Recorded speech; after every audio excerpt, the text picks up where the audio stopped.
bandeko balandi radio télévision Kimbangiste bana papa Simon Kimbangu mbote lisusu esika bana papa Simon Kimbangu bozwami na mokola lelo. Émission na bino émission masolo et bandi. Émission oye koloba kobele masola monena papa Simon Kimbangu. Kasi lelo bana papa Simon Kimbangu ndenge tozali ke tozoli kolobeto na kati na centenaire ya papa ki solo kele.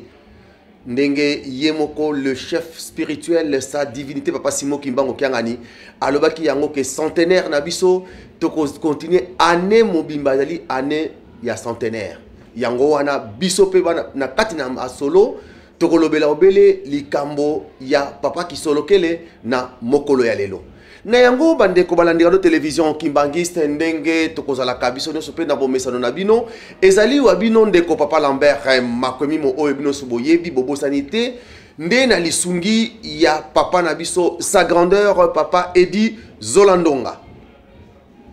Bandeko na ngai na sengi na bino sikoyo tozala kimia poete tolanda émission na biso émission masolo. Masolo na biso na mokola lelo tozui yango na kati na mokanda oyo. Mokanda oyo bakomeli biso balobi na biso kisolokele son œuvre est Dieu. Yango wana na mokola lelo tokolobela masolo na biso na kati na mokanda oyo. Ezali sengo mingi pambate na komona bana papa Simon Kimbangu batali kokoma makambu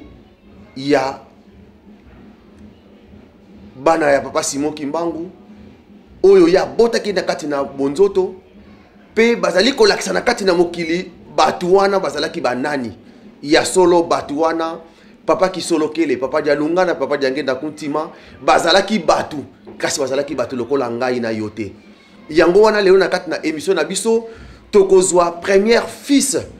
de l'envoyé spécial de notre Seigneur Jésus-Christ oyo abengami na kombo ya papa Kisolokele Lukelo Charles yende na mokola lelo tokolobela pambate tomoni ndeko na biso akomeli biso mokanda ya lelo oyo alobi na biso Kisolokele son œuvre est Dieu. Bandeko tokokende mbala moko na bombangu poete tokosenga kuna na sima epai ndeko na biso sa grandeur papa Edi Zolandonga azali amemela biso po ete toko akwemba mopaya na biso toko bana mbala moko kopesa ndeko na biso mbote papa mbote na papa Peggy. Bonjour papa Lambert. Yeso le papa Peggy ezali sengo mingi po ete koyamba yo na mokola lelo topesi yo merci pambate biso tokozala ka soki tomoni likambu noki na kati na Ratelki Europe ou bien na émission masolo tokolala kapongite tokolamuka ka pambate tozali bato bandenge na lobaka tango nyonso tozali bato ba kwantona soki tomoni likambo ya kitoko tokoleka ka tomoni eloko moka kitoko yango tobengisi yo na kati na émission masolo pote oya to solo la masolo na mokanda oyo yo komeli biso kasi papa Peggy tokolinga liboso nga na yebi papa Peggy kasi komba mboka na yebite mboka oyo po uta na yebite soko zali mwana ya nani na yebite or que fo biso toko akoyebaka lokola yo so komi mokanda oyo bao bazali kolanda biso bayeba mutu akomi yango mama na ye nani tata na ye pe nani po ete ekotika la histoire na kati na lingomba yango na papa Peggy na tikilo maloba omi bimisa po ete bande ko zali kolanda biso bayeba soki yo zali nani. Solo papa Lambert merci mingi na mutuna utiko tuna biso ngai lokola esengeli solo toyebana parce que musalo toli ko sala ezali munene lobi to kozala te esengeli bandeko bakolanda ba meka koyeba bayaya basalaki mwandambu bango bakolanda ya solo nazali moko kati na musala ya papa Simon Kimbangu o peto kosalaka papa Lambert bino bozali na direct biso zali ba animateur ya ba émission oyo ekolanda kana simane ba benga ba documentaire donc nazali animateur ya émission Nkamba centre l'univers kombo na ngai ezali ndenge papa Lambert alobi yango papa Peggy mais kombo na ngai ezali papa Luvuva Mutoko de la paix mama na ngai to tata na ngai to esika na uti ba bengi ngai na uti na Nkamba donc naza mwana Nkamba kolukilanga na kisasa te to na Mbanzangungu donc musi Nkamba tata na ngai ekomami na mukanda o na sima balobi ete ye awuti na papa Toko Mesa na mama Lukau Matwasila Marie nde mama na ngai aza na kati na mboka bule ti lelo oso boluki mama Lukau bokomona ye azali kuna na nkamba na bandi na mutuna na ngai pour la présentation. Merci papa Lambert na suki sinde wana. Merci à solo papa Peggy Toko de la paix na ndenge outi ko limbolela biso bimisi biso monene na yo ya solo ezali sengo mingi pona koyoka yo. Papa Peggy toko traîner pour que toko ko zela ezalaka mingi ngana zalaka motema moto ndenge e papa na biso alobaka na biso enkimbangisa ko zalaka motema moto papa na biso papa Dibaka kuna na Liège azaki koloba na biso tango nyonso yemoko petala ndenga komi na âge mais motema toujours moto papa Peggy ya solo to wuti komona mokanda na yo o wuti kokomela biso mais tolingi to yeba tina okomeli mokanda yango pamba te tomoni na mokanda yango elobi kisolokele son œuvre et Dieu tolingi to yeba tina nini okomeli mokanda yango. Merci papa Lambert. Mokanda oyo to bengi mokanda ya centenaire mais to pesi yango titre kisolokele et Dieu yango bomoni ete balobi ete kisolokele son œuvre et Dieu donc kisolokele musala na ye oya sali yango ne mute sali ete kisolokele azali nzambe parce que nzambe po yeba ye esengeli o découvrir rango à partir ya misala oya sali yango na mukanda oto bengi yango kisolokele son œuvre et ninkolo ba ete à partir ya son œuvre ya musala na ye to moni ete kisolokele et Dieu maintenant pour la technique moi ba tia virgule ezalité yango moni ete balandi si titre yango mbala moko ba bengi yango kisolokele son œuvre Dieu ezali techniquement pour mukanda ils en forme moko ya bien et ils en visibilité yango na nde bomoni ete ba ko tia virgule te na titre yango bomoni yango ndengwana mais mukanda to komia on a tina nini batatra ba mama Mubu ya 2014 papa Mokonzi Boula a lancé depuis l'année dernière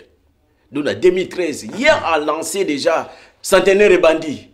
ba oyo bazalaki solo na likanisi ya commémoration ya centenaire ba bonga makipe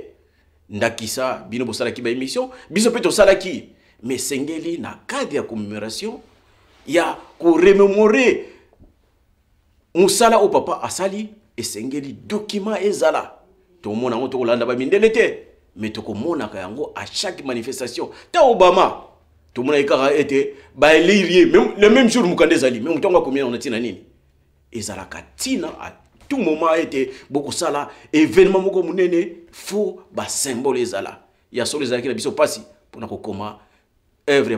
papa qui solokele faut ko luka de partout yangwana mais na makasi na ye papa Simo Kimbangu Kiangani ayake tshaki biso mutu na ye yango no moni ete mukanda uye bimi pona ko lakisa vie ya papa Kisolokile ba bengi yango centenaire au mona sima papa Lambert soko tel mukanda ngona sima ko mona ete ba komi centenaire donc elakisi ete 100 ans ya papa Kisolokile otomi ko limbola moi muketo lakisa ngo pa bandeko de façon que histoire na ye ezala ekomama mwana mwandambo oyo yapesaki biso. Merci papa Lambert. Merci à solo bandeko bozali kolanda biso na kati na émission masolo tozali koyoka ndenge nini papa Toko Peggy de la paix azali kolimbolela biso makambo yo ye akomi na kati na mokanda oyo. Papa Toko soki na uti komona na makati na mokanda oyo pamba tenga na uti kotanga ngo nyonso okoki koleka te na kati na émission masolo soki totangi mokanda oyo te. Na tangi yango ndenge zali bomesa ne pamba te tozali komona ba mikanda mingi zali kokoma na kati mais soko tangi yango na kati na libanda kitoko mais okotanga na kati makambe komami na kati kuna ezali ya bomutu ya mutu ya yemoko ya mabeku tukoleka mais to uti kotanga yango vraiment to sepeli nango mais to lingi to yeba makanisi oyo komi awa ezali makanisi na yomoko ou bien ezali makanisi oyo ozi yango na kati na lingomba makambo ezaka na kati na lingomba iyo yango nde otie na kati na mukanda oyo ope obakisi mususu bi ba recherche na yo moko sali po ete mukanda oyo komama. Merci papa na mutuna na yo esengeli to yeba ete pona ko sala mukanda esengaka ozala na connaissance yango tozwa ndenge nini bao bana chance ba botami déjà na kati ya lingomba oyoyo ba ikolanda muke tina bokoli na bango boyebi ezali kokota na bango na boyebi wana nzambe akuchamwa eloko na ye yango na moni ete boyebi wana yango to tie awa na mukanda oyo donc ezali histoire obso to yebi même bala mususe kuma makite mais sengeli tozo yango pa kati ya bandeko yango bomoni ete tolobi awa ete tozui ba élément à travers les 37 000 familles, à travers bah, historiens, il y a l'ingomba, il y a ngumba, il y a biso kimbangisme, mbala mususu histoire de kimbangisme, il y a papa qui solo keli yim dazali papa dengue dazali grand historien tombo talango aona nasima comme on a été à partir ya bango o bango bakolo bakana biso et puis lelo oyoyo toza na facilité mingi parce que tout le monde y était Simon Kimbango kiangani tata ngoli monsanto yemo kwa zo sala émission ba bengi science de la vérité. Donc nous sommes au landa yango na bandi okobunga te okozana na kati ya linement na batu bakomona ete likambo oyo komi ezali kofanda na kati pona kotombola musala ya papa Simon Kimbango abandana yango pe suite na ye ti lelo ete titango yemoko azongi. Donc komami na boyebi oyo ezana kati ya lingomba na biso. Merci Papa Peggy bandeko tozali ko continuer toujours pa matin na kati na émission masolo ezali kaka obele masolo. Nakati na mokanda oyo na moni yango okaboli yango na biteni misatu. Eske okoki kolakisa biso bomoto boye ndesima okoti na bonzambe boye? Merci Papa Lambert, musala vous êtes tellement passé. Mais na mokanda oyo ndenge lobi ete ba chapitre principal oyo lobi papa qui solo kole ezali mi balé otobengi première partie Kapuki Antete qui solokele son identité. Ndesi manango toleka ki na deuxième partie o ya vie o lobi ete bonzambe na ye to bengiango Kapuki Anzole la divinité de papa qui solokele yango la kisi bonzambe na ye. Mais na liboso tozaki na généralité o tolinga ki ete avant papa qui solokele to la kisaye to yeba esika uti ndenge mutuno tuninga yi. Donc il est ezalaki nécessaire tous les cas, tous les nous, les grands maîtres, Oyo, Tomoni était, Pesa qui promesse na ye, Banda Yesu Ayaki, Yesu assimilango, ne Tomoni était, na Matthieu 21, le verset 33 à 43. Ndenge, Balakisi était na liboso, ya Ndakisa Nkolo Yesu azwaki parabole na ye, ke baye o wayaki liboso na champ na vigne ba yaki mettre tie bango kuna mais o bazalaki kuna ba lubi ete bango te ba betaki bango pe ba bongaki bango mbala mi balé mokonzi ye mokokolo vigne atindi susu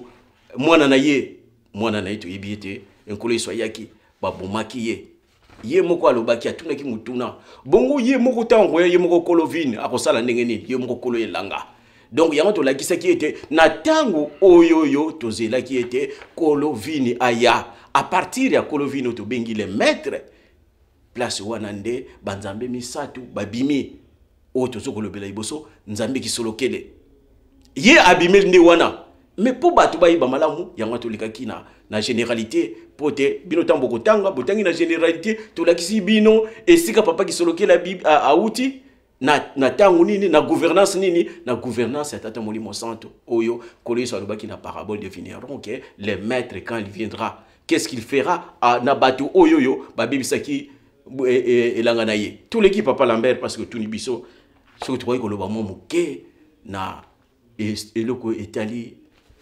bomoto ya papa qui solo to bengi identité na ye ya solo papa qui solo kele ayaki neti muto abotami ndenge biso ba mususu période nini oyo ya botamaki période moko ya pasi tokozonga kuna te oyebi yango bien akangami na basi ngana ko yeba ngo me bato bazali ko na so ba ko yeba te ya solo papa ki solo kele azali mutu na bomwana na ye atambola kina tata na ye na bisika mususu mbala mususu bolo yango te mbala mususu to moni ete eloba mate mais soko to à partir ya science ya émission ya science de la vérité to komona ete papa ki solo kele akendaka na tata na ye na tadi dia mbomo na mboka kimbidi eza musika mais na âge wana ya 7 ans ndengeni papa Kisolo papa Simon Kimbangu akolungwa le même jour na mwana ya 7 ans akena ye à plus de 250 km ba kekuna pona ko découvrir libanga esika ekangamaki basi misato wana papa Kisolo kele wana eloba makate mais à partir des sciences de la vérité to monaki ke na émission papa Simon Kimbangu kangani makambo e monanaki to yebika papa Kisolo kele akendaki miala na tata na ye papa Kisolo kele akendaki na tata na ye ba na libanga bakendaki ko chaye akangami na ye azongi na ye tibaki na mandansanda tadi mboma ebana ko luba melate mais à partir de la science de la vérité to moni ete bomo to na ye to landi tu ko la kisabino susu esika oyoyo alingaki alobana a délibéré tata na ye parce que kozala mwana mbala mususu ba poser question yo o répondre mabe natang o répondre mabe tata yo kisoni mais papa Kisolo kele na prison devant des Russes alobi na yeke non ngai na yebi ko distinguer mutu akufi na mutu alala mwana ya 7 ans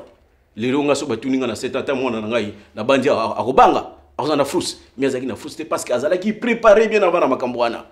to moni na bomwana na ye to lekaki lisusu tango abani ko sala vie na ye place ko komaka kokoso mutu wana so batuni kimbangise papa Kisolo kele vie na ye azalaki ndeni vie maritale azalaki ndenge nini to ibandi ko limbola yango ndenga zwaki mwasi ya liboso ndenge mwasi wana yeluko esalaki ete mwasi wana baboyana na ye parce que atiraki poison to lekaki wana toke na tangu oyoyo mama mwilu ayeli ye mwasi parce que papa Kisolo kele abala kitango amoni ete mwasi o mususu abebisi abali mususu mama nsasa na papa Kisolo kele babota kibana misato papa Dieudonné Ntoto José Diangenda na Michel Kiako oyo babota maki misato o bisoto yebi o papa lakisa kibiso mais ezaki na tina ete papa Kisolo kele a ça la descendance oyo to bengi oyo so to sali totalité depuis le cas na page mususu papa Lambert OK na page 96 donc okomona ete papa Kisolo kele abotaki 14 bana ezaki na tina parce que symbole ou ba bengi symbole de 30 oyo ya 30 ans ya prison ya papa Simon Kimbangu tata na ye parce que histoire faut aller na éléments et réponses des éléments qui répondent à l'histoire tout le monde était bateau oyoyo papa misato fallait pas répondre na symbole 30 ya sacrifice ya papa Simon Kimbangu et puis faut pas répondre sous na 30 lettres ou ekangisi bango misato Kisolo kele 10 lettres dialungana 10 lettres diangenda 10 lettres et comment mi awa yangwana soki mutu ale soki ba lekisi 30 oyoyo équation ekomi ya lukuta ezike so solote yangwana papa Kisolo kele soka bandi ko bota avant boyete yango mona ki était papa Kisolo kele abandaki ko bota na entre 20 na 30 ans fois banda avant soka bandi avant te symbole 30 ko zalaka et uzala réaliser te papa de lunga na sali 7 papa de ngena sali 9 ozolanda mais c'est plus 30 non plus 14 plus 14 ya papa Kisolo kele et plus 30 alors soki papa Kisolo kele abandi ko bota na retard et ko zala mbilinga soki ba mama o bango mibale yamoni na biso kimba ezalaki wana tangu mama Pauline kaka ye parce que soki mama nsasa botaka bien avant mama Pauline ngaya te ayo ko sala ni mais nzamba lakisi munene na ya lubiete no yo banda pour des raisons ezala yetango bandi ali mususu aboti lo likambo wana ezalaki obabingaka ete ministère de kimbangisme mais papa Peggy wana na bomoto ya papa Kisolo kele tozali kolobela exactement mais yo outi koloba na biso na mokanda na yo okomi ke papa Kisolo kele abotaki bana 14 mais ceux qui total na ba mikanda musu ba ko komela so ke papa Kisolo kele abotaki bana 15 bon siko na bango na yo na tozali koloba solo na mikanda oyo totangi mususu to moni ke papa Kisolo kele abotaki bana 15 donc na chiffre ya bana no c'est comme 31 siko na bango na yo na na zolo akomi makamba solo merci papa Lambert question wana mutuna on ezaki toko mingi parce que eza vraiment na sepeli nango mingi parce que tangu nango ko lobango ekoki o sepeli nango na sepeli nango makasi tata na ngai parce que biloko kana so lukande yango yoyo comme ça tout l'exemple ya batu et que likambo susu Ce que tu es, il faut s'imbattre dans l'équation papa Simon qui monte. Il y a le il faut qu'on réalise symbole 30. Ce que tu es papa qui sont lequel 15 ban, mais symbole 30. Et comme à 31, tu as il faut s'imbattre. Et puis, na mutu où ya landi, lingomba ayebi histoire ya bien dengezali, papa qui sont lequel abota moi na msusu bozo baksela yona soka zo wapi. Ou auti wapi. Na évité. Mais azalité papa lambere so ba bibisu no loba na bango ke makambo ya nzambi yango lobi était papa Simon Kimbangu lobi Dieu il est dans tout. Donc azali na mon pépé, azali na ba symbole, azana nino, azana nyonso. Tana na ba chiffre azali yango monique fallait qu'on réaliser symbole 30 oui. So bo réaliser on te comme boulot. Ya solo bandeko pona ko réaliser symbole 30 oyo papa Peggy na komekana ko totala nanu na bandeko bazali ko landa biso. Total apambate mokolo papa Kisolokele atika kibiso le 17 mars 1992 tomonaki papa Diangenda azalaki nanu vivant. Papa Dialungana azalaki pe vivant. Na mokolo oyo nzoto papa Kisolokele azalaki na kati na temple. Papa tata na biso papa Luntadila ndalazam foi Lucien Luntadila azalaki secrétaire général ya Lingomba akoki kosala discours te sans que a contacté papa Diangena na éviter papa Peggy soki ko zande ngwana exact ngwana donc akoki kosala discours te sans qu'il a contacté papa Diangena a contacté papa Diangena il était le chef spirituel na tango papa Kisolokele atika kibiso mais ce qui tokei to mekana nous papa to mekana ko kene na sima et pas il va papa il dit bazali na sima bati la personne nous élément oyo et papa Luntadila oyo ye alobi na biso nini to yoka soki papa Kisolokele parce que papa Kisolokele atika kibiso le 17 mars azalaka na mwana moko awutaka kotika mokili oyo otokomona ka kombo na ye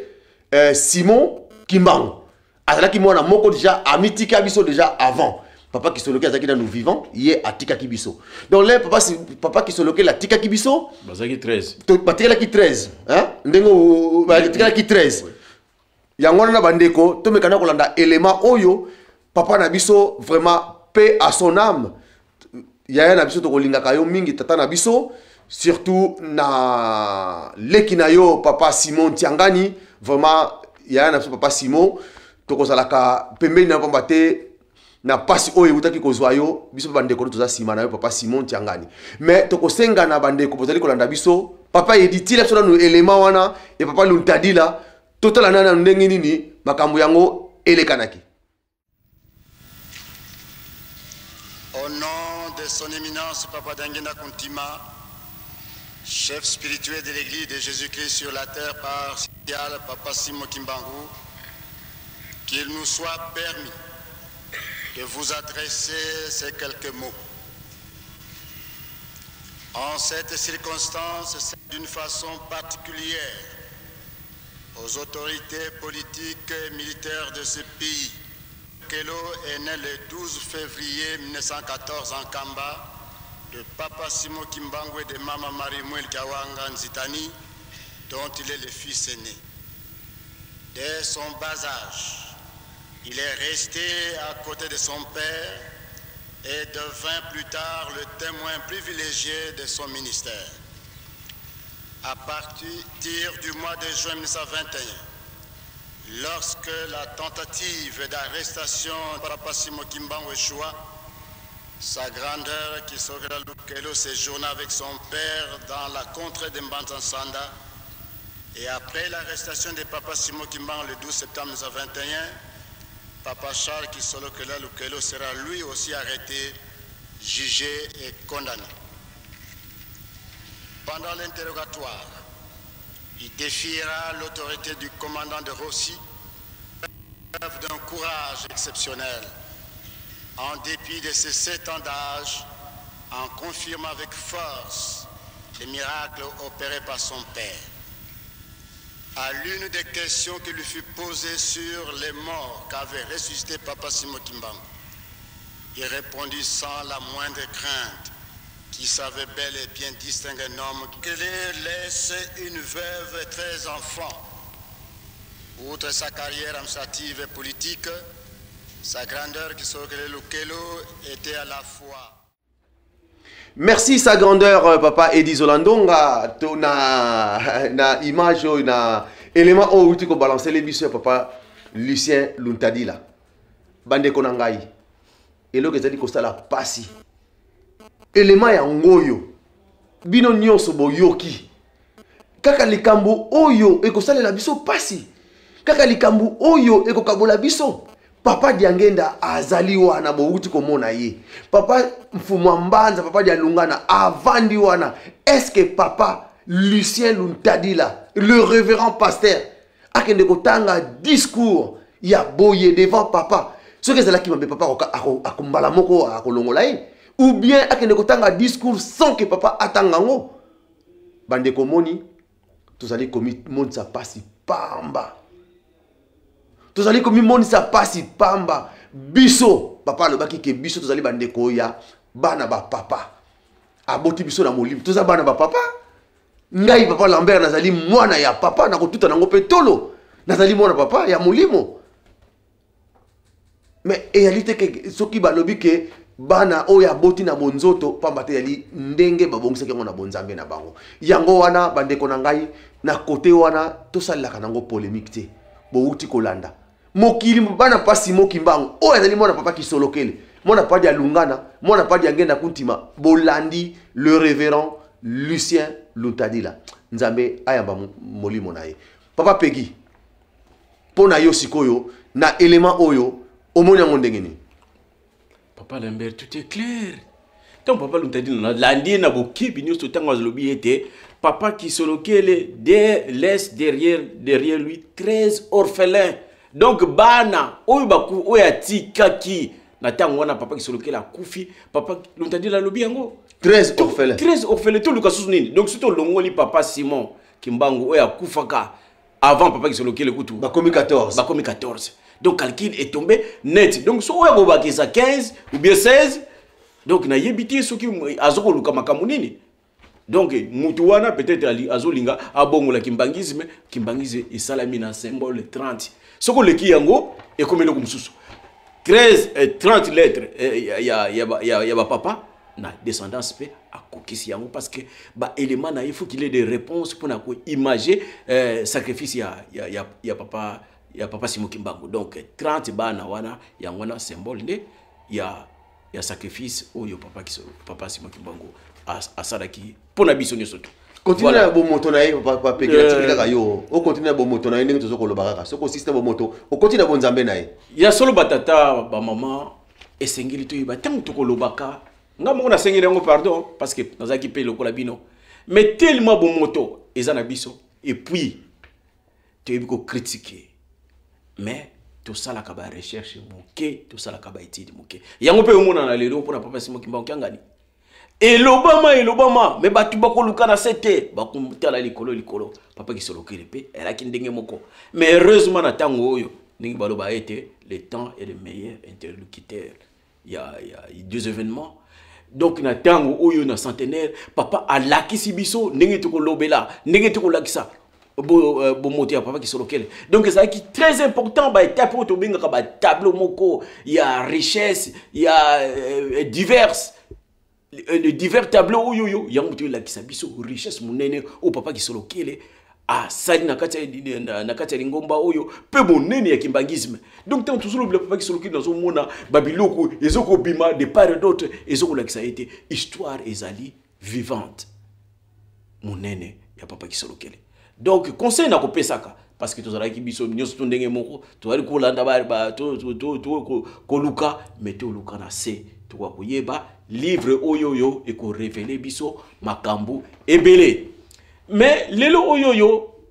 kimbangisi biso ba yebisi kimbangisi ba yebisi ke lakisa mu bonzambe ya papa Kisolokele place comme kapasi parce que histoire to yebi yango te to bungi déjà na histoire pona to komana bonzambe et comme le biso passé mais s'il y a bisika de moment de un lieu où tu connais que ça monnaie il y a papa Kisolokele tu comprends en Europe parce que yemuto atongi lingomba en Europe afandi plus de temps en Europe yango ngoni ete bonzambe na ye alakisi yango mingi tokotala ngona batamo na ba témoignage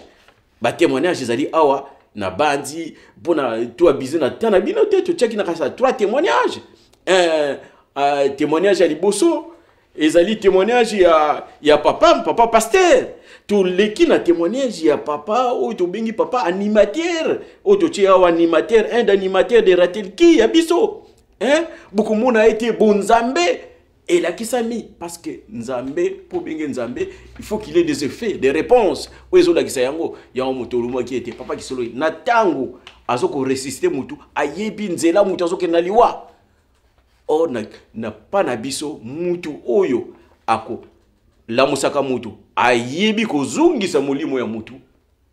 wana na epite soki combien de médecins oyo ke na nino na hôpital bi kezungisa molimo na ngazungisa mutu mususu kutumba mususu akotine kaka na komaka kalelo totala na témoignage ya papa animateur mwana na ye akotika na koma balobi ke na morgue kokoma kazo koma na morgue donc pas na bango c'est décidé heureusement tatango animateur ango azaki mutu penza alenda alobi ete mais non ngai na kosine te parce que nana bengi tata na ngate na bengi grand-père na yete grand-père na ngwazo ko lobela grand-père na ye ezali papa ki solokele tango benga grand-père alobi te na lekisi yete papa de ngenda lekisi te na bonzambe na bango parce que nzela ya liwa bango ba yebi yango yo soko na komina nzela ya liwa te ndeni kozongisa mutu or nzela liwa mutu asala yango nzambe na ebite noko na yo asala nzela liwa non donc biso to vivre na bango awawa parce que bango ba yebi nzela yango na bazongisa ka bango ezate ke tango so boko luka ngo te musu non to leki na témoignage mususu ezali belé awa mais au témoignage calé oyoyo ezoko lakisa ete papa ki solokele akufa te yango to lobi centenaire photo fêter yango parce que pour nous ki solokele n'est pas mort, il existe encore. Comment c'est possible? Un homme qui est mort depuis 92, lelo oyoyo ayakola musa mutu tout à la témoignage ya maman otochaki na suka oyoyo otomoni était dans ces derniers moments papa ki solokele ayakola biso preuve ya bonzambe na ye ya munene kutu afandi na mutu des années donc mutongo soto lobiete maman ngo akufa na ye soki na 2000 na 2001 maman wana akufa na ye mais papa ki solokela zui azongi na bomoyi donc vie oyo azoko vivre lelo yoyo et donc abota misusu azoko vivre na ye vie oyo papa ki solokela pesiye azuye na monaka batu la musaka batu mais azuye na hôpital ameme na France akene na Afrique du Sud aye na ye apesiye mbongo azwa bato akende na mboka na ye akeko vivre nango kuna batata nga to koma na koma na sukate mais tout est dit et ça et lobami malamu awa makambo to mona yango na nuté yango to lobaka na bino ete au lieu de critiquer faisons des études, faisons des recherches, nous aboutirons, il y aura un ici où il faut permettre biso surtout na biso to aliko bunga na biso aliko landa to ko mona na na kati mara musu biso di banda mais qu'on ceci où il faut permettre biso to lakisa mwana mona ndambu et permettre biso et to za na boyebi oyo na occident ba benga ka les savoirs c'est ce qui construit la société yangwanande bonene otolakisi na livre ya papa ki solokeli bonzambe na ye parce que na tango nkolo Yesu bonzambe na ye elekisa mangi ndeni kaka na Lazare o bazalaki ba masa na bango akufi oh mais Lazare akufi ndeni ndeko na ye yipa nkolo Yesu mais ngana zo regete masa na akufi ko isa le masa na akufi tokende akikola musa camarade na ye donc ce n'est que normal dans cette société où avec qui papa qui solokele, c'est dans cette société-là qu'il va démontrer sa divinité, sa preuve de divinité. Donc, bonzambe na ye, alakisi yango, et si kaya fandi, donc olaksango pa na yo papa Lambert, olaksango pa na ngai, olaksango pa mutaza na Afrique du Sud, t'es pas za musika. Donc, une collection ça qui ndengwana, batu ba pesa ki ba porta ki témoignage, ils qui batu ba zaki pembe na ye. Donc, histoire et ce qu'on landana, c'est la même histoire qui s'accomplit au jour d'aujourd'hui. Bon, papa Lambert, maloba na zongi sango pa na yo.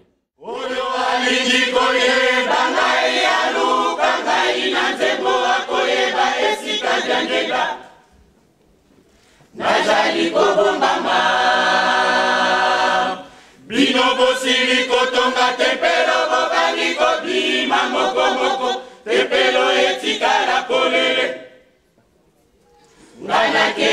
liboso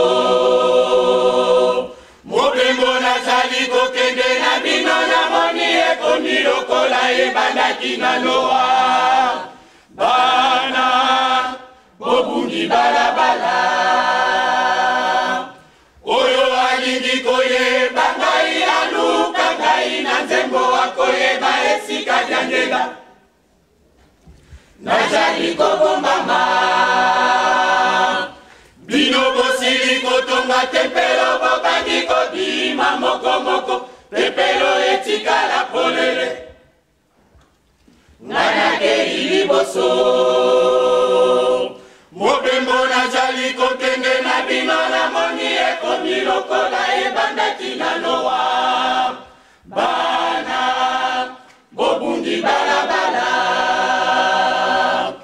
bino bato ya mokili bokanisi mosusu na lola azali koleka mfumwa longo nzambe na moto esika moko biso banjelu olikolo toyebi mosusu te kaka oyo nzambe wabule suka ya banzambe ngai yange ntango na ngai ekoki solo wete nakumisama bana banga bobungi balabala bino bato ya mokili bokanisi mosusu na lola azali koleka mfumwa longo nzambe na moto esika moko biso banjelu olikolo toyebi mosusu te kaka oyo nzambe wabule suka ya banzambe ngai gange ntango na ngai ekoki solo wete nakumisama bana banga bobungi balabala bana banga zonga na balabala bokana damwe bobungi balabala bokana banga zonga na balabala bokana banga bobungi balabala bokana banga zonga na balabala bokana banga bobungi balabala bokana banga zonga na balabala bokana banga bobungi balabala bokana banga zonga na balabala bokana banga bobungi balabala bokana banga zonga na balabala bokana banga bobungi balabala bokana banga zonga na balabala bokana banga bobungi balabala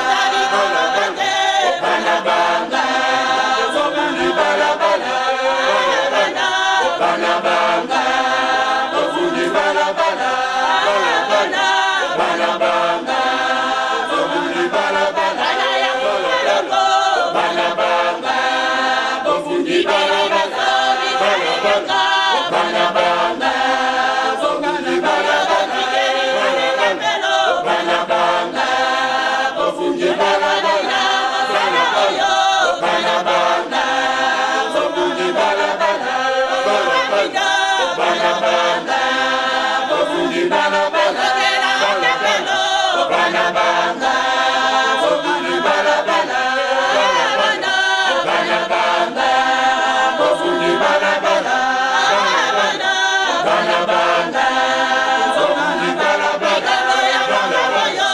bana banga bobungi balabala bana banga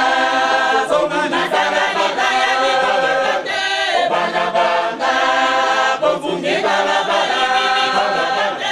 bana banga zonga na balabala bana banga bobungi balabala bana banga zonga na balabala bana banga bobungi balabala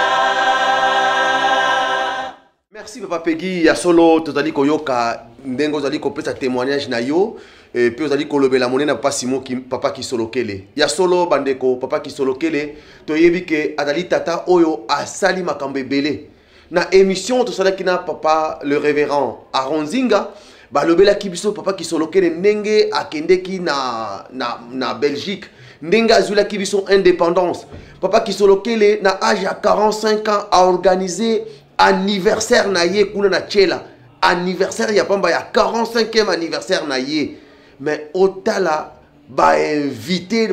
ba utaki be pai pona kokende ko fête ya anniversaire poete na kati na anniversaire na ye bat bakendaki pona nini bakende ko yeba nouvelle ya indépendance et ko zala ndenge elaki na le 17 mars 1959 papa Kisolokele a fêté 45e anniversaire na ye papa Kisolokele azalaki mutu lokola ngai na yote lelo yo bato bozali koloba ebele ke papa Kisolokele asala boy asala oyo ali kolobela wana tozali kobakisa ngo po ete tokoka kobebisa image peut ko papa Kisolokele bandeko nanga bozali kolanda ngai azalaki nzambe ya solo azalaki mutu lokola ngai na yote yango papa Peggy tozali ko continuer kati na émission na biso mais tina nini yo zeli mokanda oyo oloko mango na 2013 okomango na 2000 banda carte ndeki ko zela ba mikanda oyo yo zeli ka 2014 po ete oyo ko mokanda oyo pona nini tata na ngai ba mama eloko nyo stuza kana tangu nango to cholo bana bino ete mikolo likake zala ki pasi po boko masi papa Kisolokele même au monde appelle ba thèse au bazo défendre papa Kisolokele soko landi yango ta ba émission ezali mingité ta mikanda ezali mingité mais tant to kumi na lancement oh papa Simon Kimbangu kiangani tata na biso alobi ete à partir ya lelo et sengeli ete to banda kolobela papa Kisolokele donc lingo la kisa ete près badino sufuba la kisa maye oya mike oya minene oyo ba yebisi papa Kisolokele bonzambe na ye ba la kisa yango na fête na ye na 100 ans na ye yango to biso pe to moni ete oh mais biso za bana papa te so biso to komi yango te bato ba koma bozala wapi to zela ki ete et sengela ki normalement livre ebima le 12 février 2014 mais to yebi ete pour des raisons techniques yango etindi biso ete eko bima date nango officielle papa Lambert yebe bima ki officiellement le 25 mai date ya Noël mais ezalaki normalement ebima avant parce que esengela ki le 12 février surtout za na ba possibilité ni surtout biloko ni surtout ezala emoni sama ba émission ndenge bino bosala ki yango ezala accompagné na ba élément parlant ou ezola ça été Kisolokele asala ki boye Kisolokele azala ki boye azaki na bana boye abala ki boye asala ki boye batu baye ko yeba bonzambe na ye na tangu boye esengela ki ezala tangu wana mais rien ne tard donc yango te permettre biso ete loko les amu buna ye ya le 20 ya 100 ans na ye esengeli to lakisa ete akufate azali ko continuer ko sala kati na biso yango to zelaki ete na centenaire makambo na ye et puis inspiration et yaka makasi na tangu nango uye pesemedi yango mona ete mutu mususu azoluka makambo papa Simon Kimbangu asalaki na 1921 akanga masusu mais non eza tangu na yete mutu so ali ame papa dengenda soki papa Simon Kimbangu me falaka nga masusu non eza na tangu nango te eloko ni sozaka na tangu nango yango na moment oyo année oyo to décédaki yango to proclamaki yango bisote année mikanda année ya ba élément ya centaine donc mikanda na ye ba susu te c'est comme élément ba élément pona relaxer na mokili pona relaxer na mokili ete to zape na ba élément donc c'est comme bolandi ndenge bakimbangisi balobake bato balobaka na mokili ke bakimbangisi balobaka te bakimbangisi bakomaka te donc siko kanda bokomi kokoma na kinkosi ko bon na kinkote parce que loko nyonso tunde to lobi ezaka na tangu nango donc Nzambe il est le maître du temps vous avez makanisi ko masu mususu ou bien exactement en tout cas non parce que si to ko déjà na makambo ngo donc biso nde faut ça ya fumu kimbangu siko et tokoti na centenaire ya papa Kisolokile, tokota na centenaire ya papa Dialungana, simane tokota na centenaire. Donc il y a des préparatifs autour zanango pona mikolango tango ezoko koka bisope to zala mo moke na moi biloko otoko lakisa na mokili na tina ya bonzambe na boyesu na botata molimo santo. Voilà. Papa Lambert. Ya solo bana papa Simon Kimbangu bana bilaka ndenge tokobelela biso nyonso ndenge na koloba kango tango nyonso biso nyonso na kati na mokili azali sûr et certain que biso nyonso bana papa Simon Kimbangu na kati na mokili bana papa Simon Kimbangu pa mate yemoko a tout akitolo le 10 septembre 1921 en bande ça le que les 4 coins du monde ezali ya ngai Kimbangu mwana ba Congo même atoke na Japon oke na Chine ozali mwana ya mfumu Kimbangu ndenge batazali kolobana soke ingeta to ndimi yango na solo pe solo papa Simon Kimbangu yende mukonzi ya mokili oyo nyonso tokosala soki papa Simon Kimbangu abongisi yango te atosali ndenge nini okoleka te avant oleka papa Simon Kimbangu yango bandeko tokosenga na sima kuna papa bandeko so bazali botela biso loyembo oyo na kati na lingomba papa Kisolokele ya papa Dialunga na papa Diangenda kuntima papa te lingomba na bango oyo bengami ke Église de Jésus-Christ sur la terre par son envoyé spécial papa Simon Kimbangu banzembo na bango ekozalaka inspiré et kozalaka composé te ata nzembo moko ata millimètre ya nzembo moko te ezalaka composé et kozalaka inspiré nzembo tu ekobima ezali inspiré bandeko nanga boyeba yango ezali lingomba te ezali lola yango na kosenga na bino boyoka nzembo oyo euta na lola papa Simon Kimbangu akitisili biso na se po ete biso bana bilaka biso bana baponami biso bana na ye toyoka yango nasengi na biso so tola na nzembo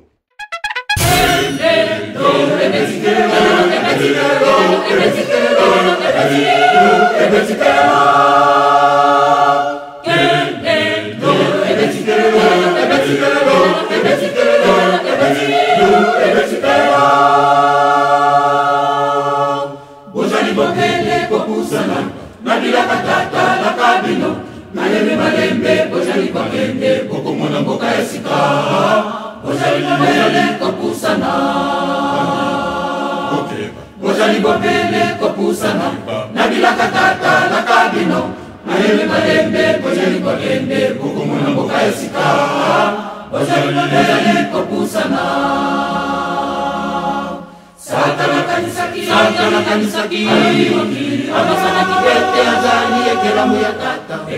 tata Maele maye masuki maloba matata makoki koleka te Maele malembe bojali kokende Satana kanisaki Amasana kibete azali ekelamu ya tata Maele maye masuki maloba matata makoki koleka te Malembe bojali kokende Kelelo ebeti Bana na bae olingi bosepela Nali ya bino zonto ya masisebino ya molimo Oya poko fana na ya goli Bela na kembo na ngai ya suko Kasi banani bakola pekola muko Kasi banani bakola pekola muko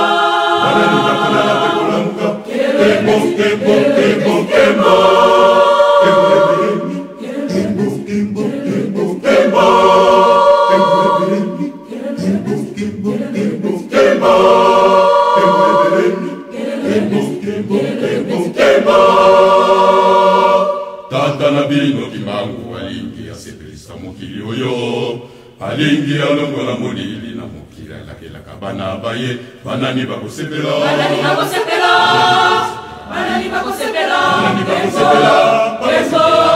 Ezo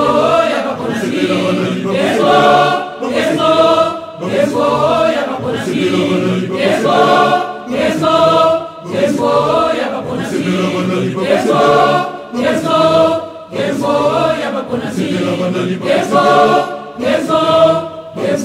ya bakonasi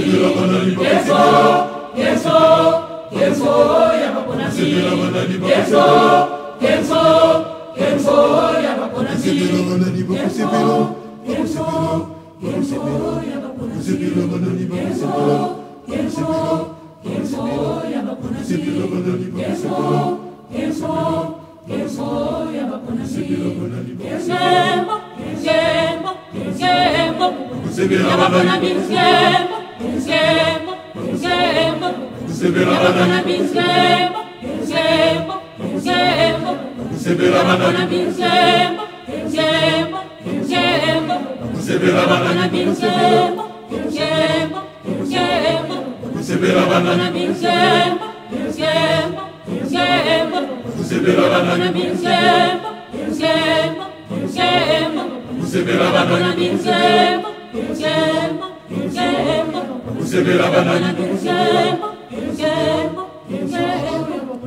Merci ya solo touti komona na sima na biso ndenge bauti kotela biso nzembo Papa Peggy nde tozongi mbala moko na mituna na biso.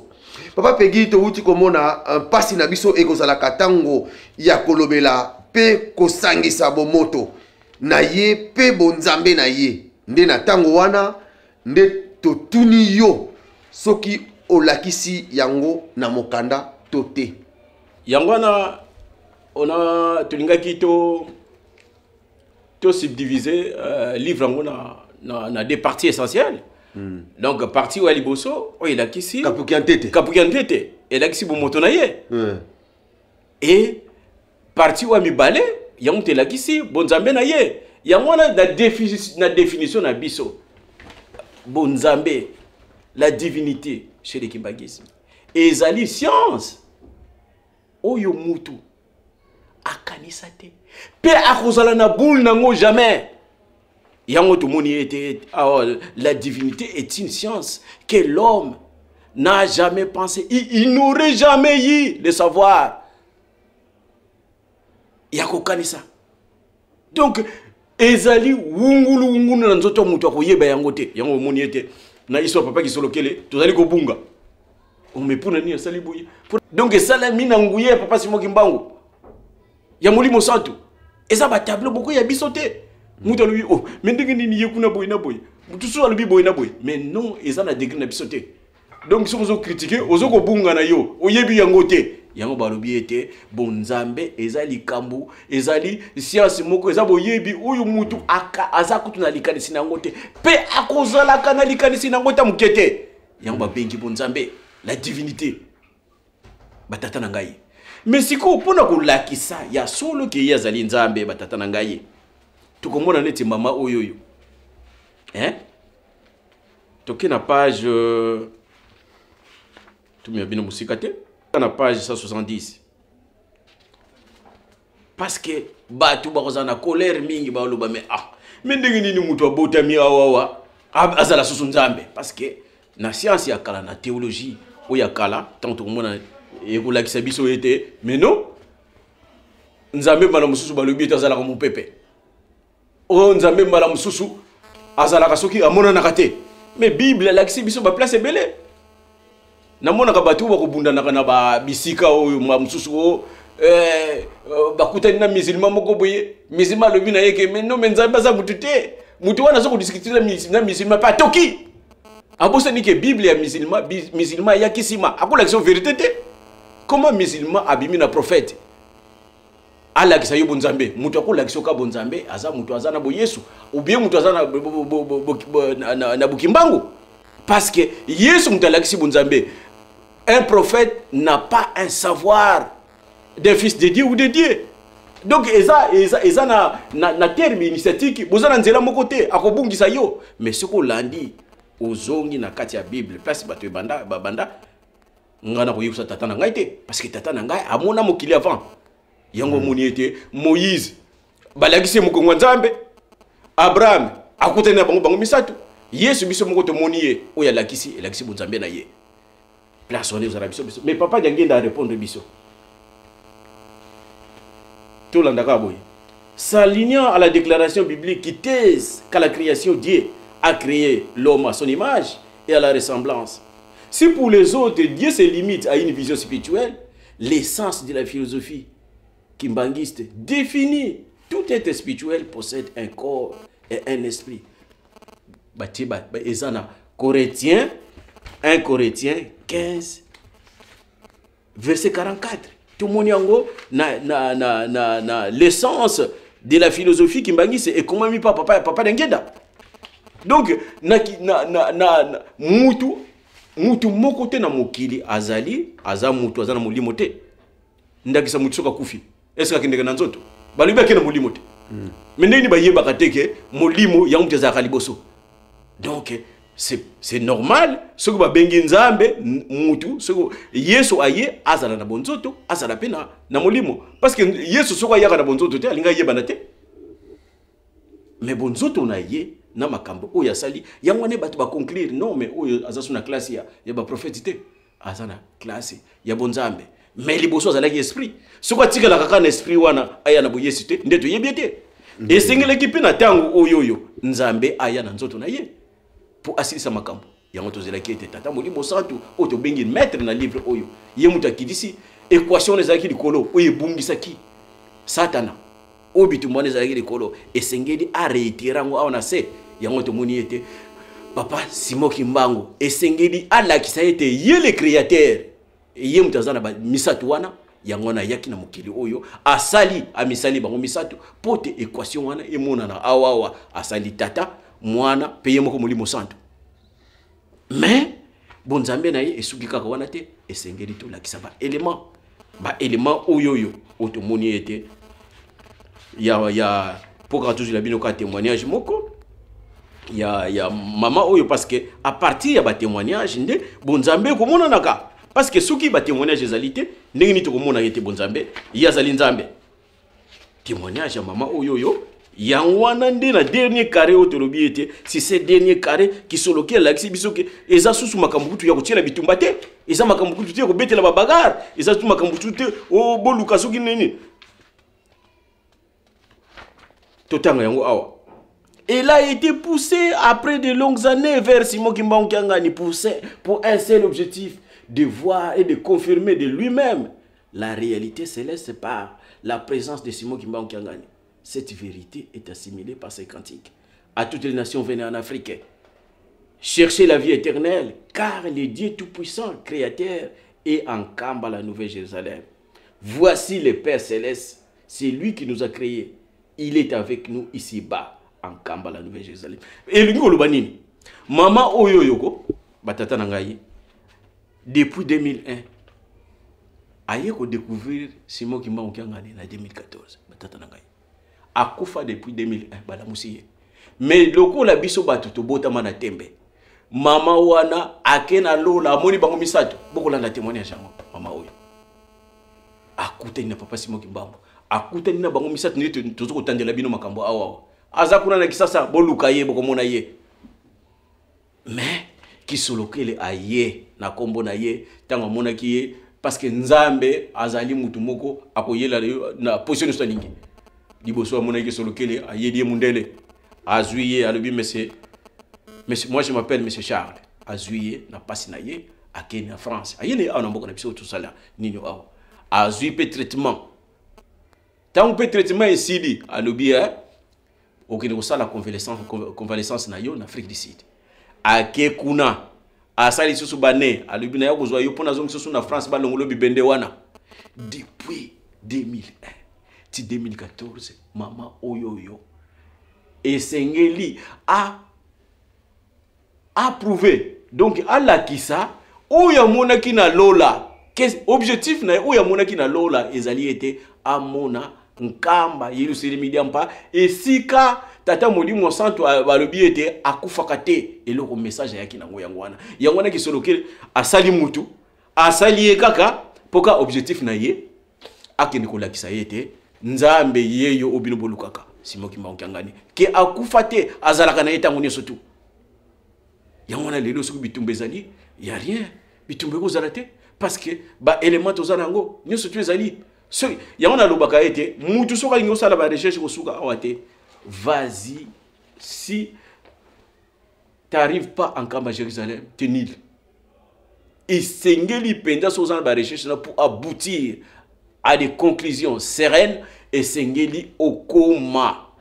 nankamba parce que kuna makamuni sozali. Kuna tata molimo santo azali. Kuna papa Simon Kimbangu azali. Kuna okozo ba réponse nyo surtout na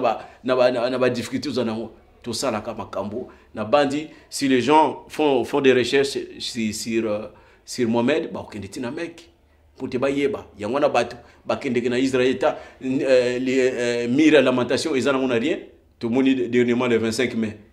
Le 25 mai, tout y était.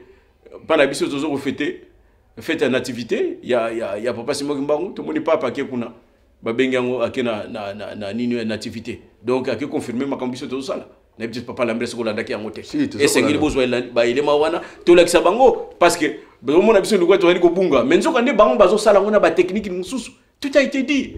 Papa le bina biso était nzambe azali mutu mwindo. Il est africain. C'est comme makamuni ça passe. Aujourd'hui, ce que nous devons faire, c'est faire des recherches pour aboutir, pour chercher de confirmer le nino yo makambo auto batu basoko le belabiso que nzambe za mutu mwindo. Mais le cas de recherche, on découvre mais aujourd'hui, je crois, on a des éléments édifiants. On ne veut pas se découvrir. Donc, voilà.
Ungwila kwa mese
sika avonza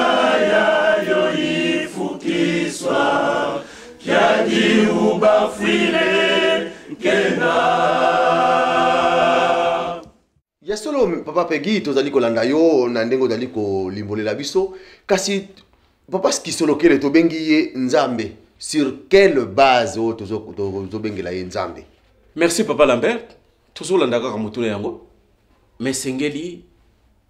bandeko boyeba ete mokili oyoyo ezali ya biso te, mokili oyo ezali ya Nzambe. Mais wute mokili banda na bato oyo bakolandaka Biblia bamoni ete mokili beba depuis Adam na Eve ekufa ntango wana. Mais Nzambe asali effort à partir ya délige a récupérer le ah mutu nako bebisa ite fona récupérer a récupérer to yesu na tango Sodome na Gomorra. Donc Nzambe azaka na sima mutu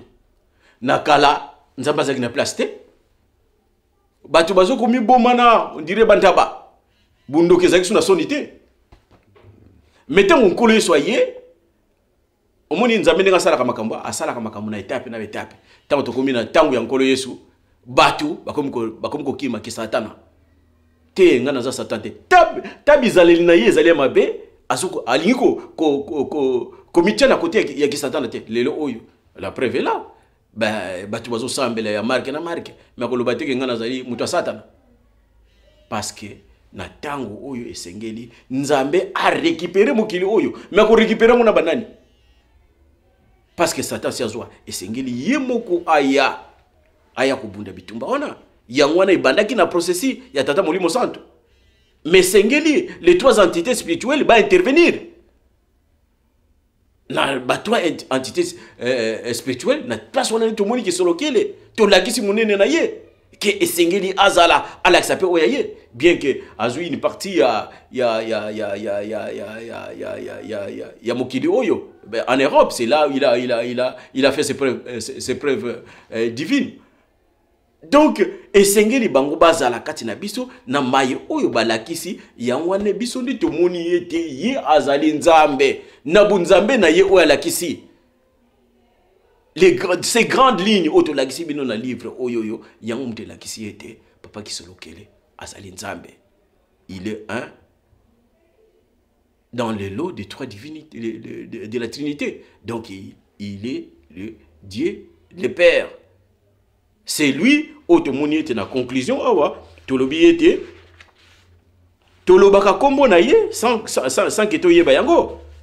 Tolobi na conclusion. Il est celui d'une manière ou d'autre, le monde de génération en génération continue à perpétuer son nom. Vu ses œuvres qui sont lesquelles est Dieu le Père, composant du corps trinitaire exposé depuis qu'il y a eu l'apparition du maître Simon Kimbangu. Donc balobi était bisoto ko bengaka kombo na ye de génération en génération mais to yeba ki était mais lelo to chance to mona ye na maye o to Alexis biso botanga le témoignage to cheribino parce que ba témoignage on déjà édifiant et on toujours Alexis bonzambe na partir ba témoignage ne to moni était ye azali nzambe le basuka na ibisibino ezali message de progrès ezali pe awawa message de progrès ezanini message de progrès ezali eloko oyoyo et permetaka ete civilisation et que de liboso civilisation que de liboso te soza na message de progrès yangwana foye ba nzambe wazo kotambusa yo yangwa lelo oyoyo pona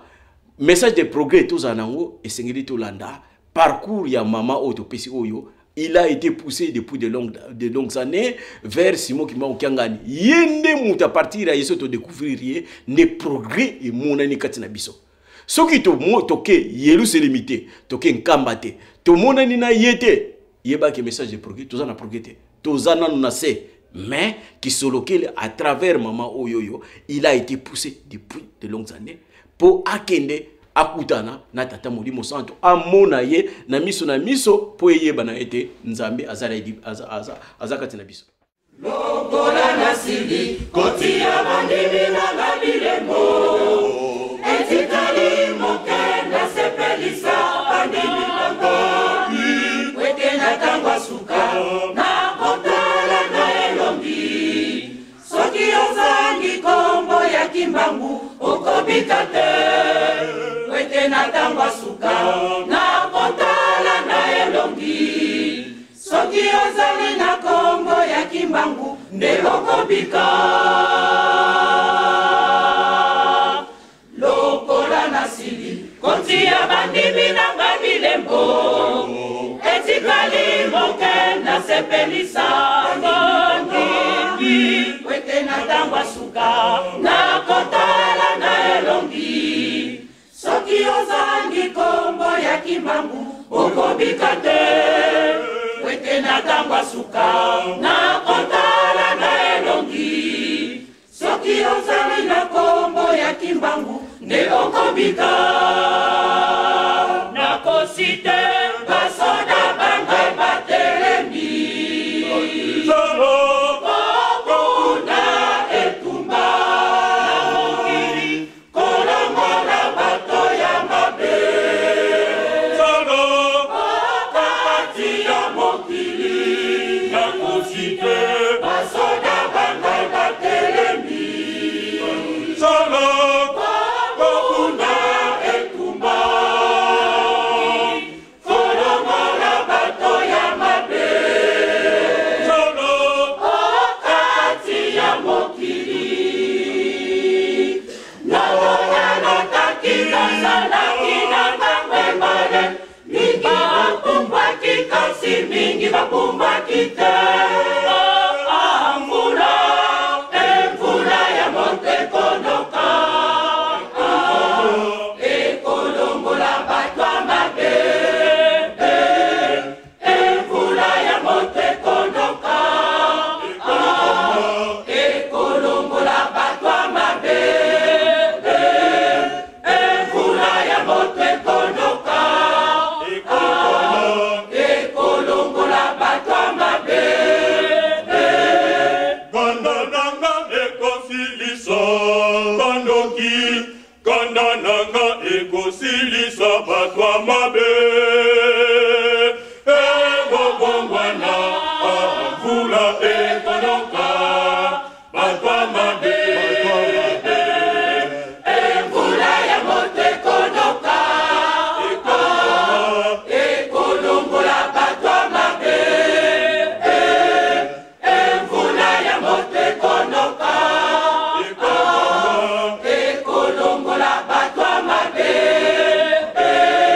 emvula ya moto ekonoka ekolongola bato ya mabe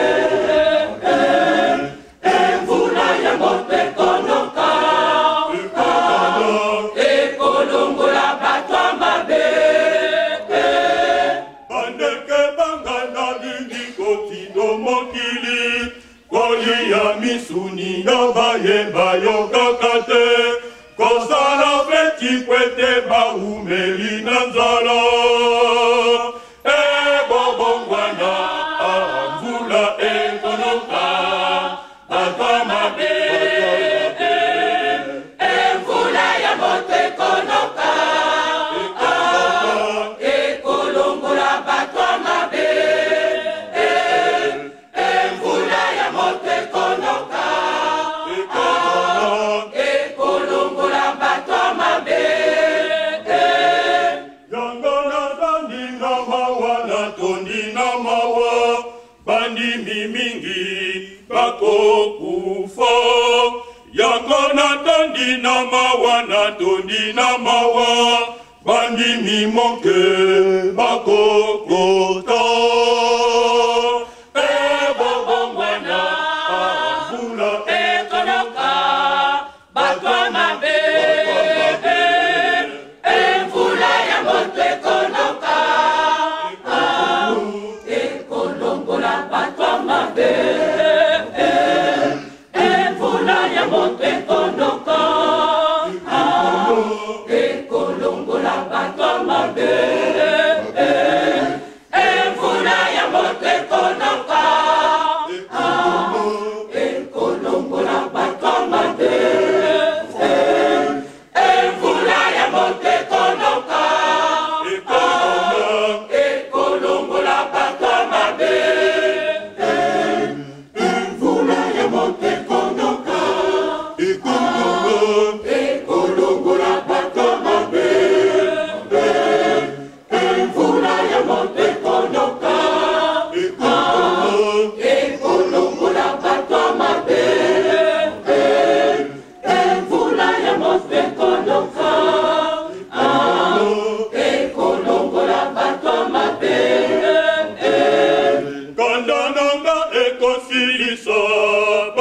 noki kanda nanga ekosilisa batwa mabe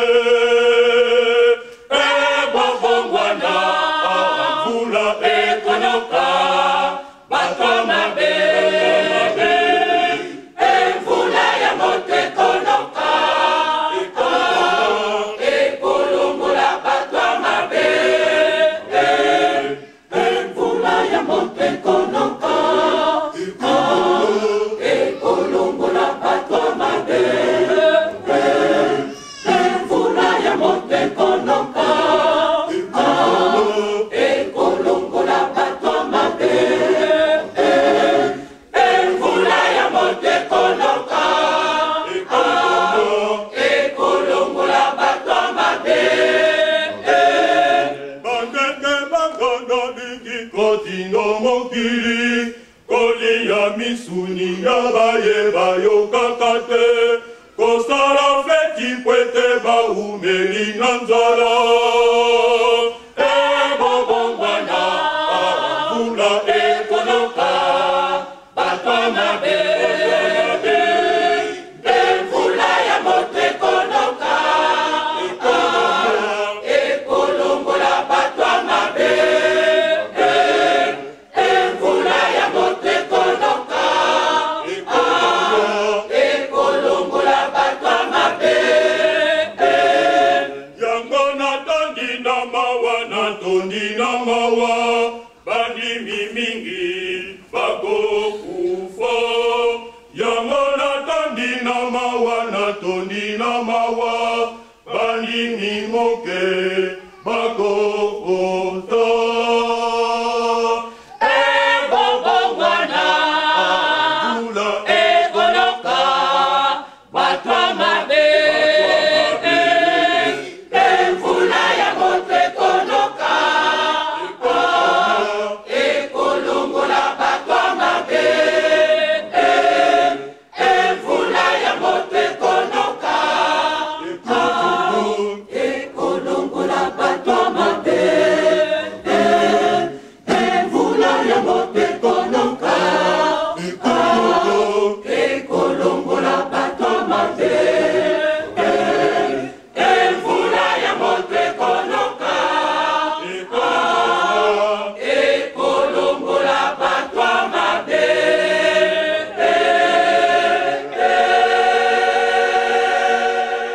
tokokende molai te na bana pasi mokimbangu towuti kolanda oyo tosengi na bino nyonso boza na posta ya livre oyo bobenga na kati na ratelki ou bien na kati na émission masolo po ete tokotinda bino esika nini bokokende po ete moto na moto azala na kati na livre oyo surtout papa makengo kuna na Saint-Étienne yo ozali